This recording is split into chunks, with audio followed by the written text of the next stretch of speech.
When you are frustrated with learning a new language, Google Translate seems like the perfect solution. As someone who started learning Spanish as a teenager and became fluent as a young adult, I think Google Translate can be useful, but it can also be used as a crutch that hinders actual language learning.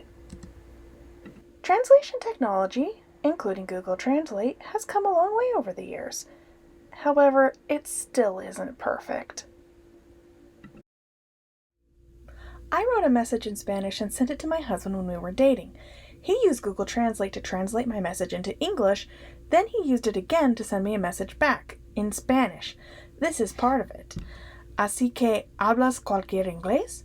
No pasa nada si no lo hace, pero por favor, de nuevo, perdona mi mal español. En realidad es mal español de Google.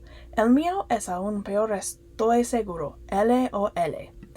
The Spanish is full of syntax errors and bad word choices. It comes across as really odd, and I wonder what is actually meant.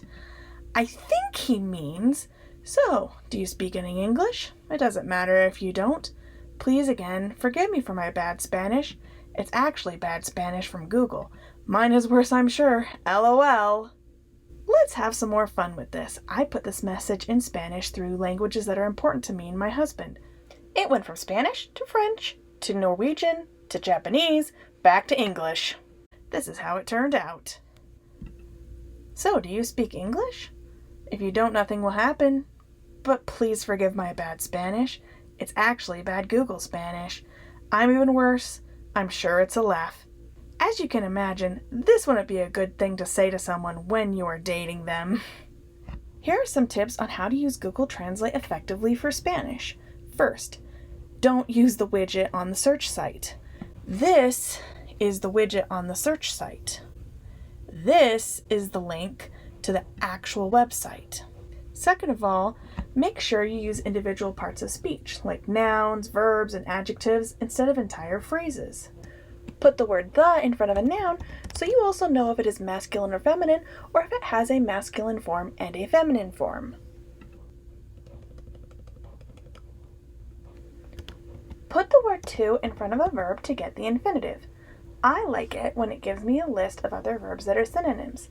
This helps prevent me from using an English homonym inappropriately. To double check if it's the best choice, add words that make the meaning more specific. This works for more than just verbs. With the infinitive form of the verb, you can now use a conjugation website like this one to get all the forms of the verb in every tense.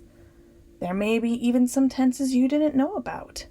Also, what I like is down here at the bottom it has some examples of the verb being used, so once again you can double check that you have the correct verb for the meaning that you want to convey. Here's a recap of all of the tips. Number 1, use the actual website. Number 2, translate parts of speech, not entire phrases. Number 3, put the in front of a noun. Number 4, put to in front of a verb.